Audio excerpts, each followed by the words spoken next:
Before we get too far into 2020, I want to give you a recap of 2019 and share some of the success stories that my clients had over the year. I'm really proud of what we accomplished over in 2019. So let's take a look.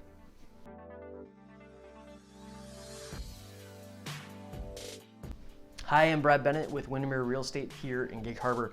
And I want to start off with a couple pieces of data. One, I'm going to start on the seller side. So on the seller side, my listings that sold in 2019 sold on average 1.5% over list price. And even better, we only averaged 4 days on the market before accepting an offer. So how do we do that? Yeah, we can't control the market, right? But we can control obviously the list price, we can control the conditions of the house, and we can also control the marketing part of it. I'm a huge believer in really creating all that demand in that first weekend. That includes doing multiple open houses, so you get so many people into your house that they start seeing what the true demand is at that time. Let's face it, if your realtor is not considering doing an open house the first weekend or really prioritizing you on that first weekend, frankly, you're missing out on a potential of thousands of dollars. So do it right the first weekend. So big deal. It's a seller's market, you're bound to get more than list price, right? Well, wrong. There's always two sides of the same coin. In 2019, my buyers averaged a 6% savings to list price. I think that's a pretty big deal, especially when Redfin came out with an article in May saying that Tacoma was the nation's hottest market. Well, you know what? That didn't hold us back.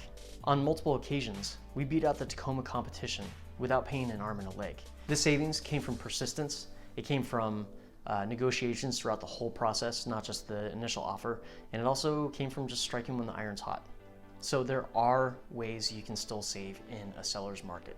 You know, what I love about my job is that there are so many different types of clients out there, and there are so many different pieces of property that I get to work with. In 2019, I was able to find raw land for people who wanted to build their dream homes. I was able to list and buy properties in the middle of Seattle. I found horse properties for out-of-state clients. I helped folks relocate because of changes in their careers or their companies. And it was a lot of fun helping first-time homebuyers in Gig Harbor all the way to Michigan. This is what keeps me on my toes, and I absolutely love it. It's not all about data. It's not all about business. It's about the community that I'm part of. And Pacific Northwest is such a huge part of my life that I always want to give back my time when I can.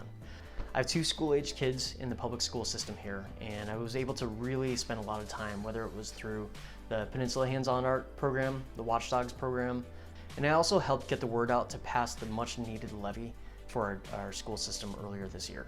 It was a lot of fun. I was also fortunate to volunteer with the Gig Harbor Film Festival by co-hosting a trivia night every 3rd Tuesday of the month. It's PSA, if you missed it, we're doing another one on Tuesday, so come on by. So I invite you to make 2020 an even better year than last year.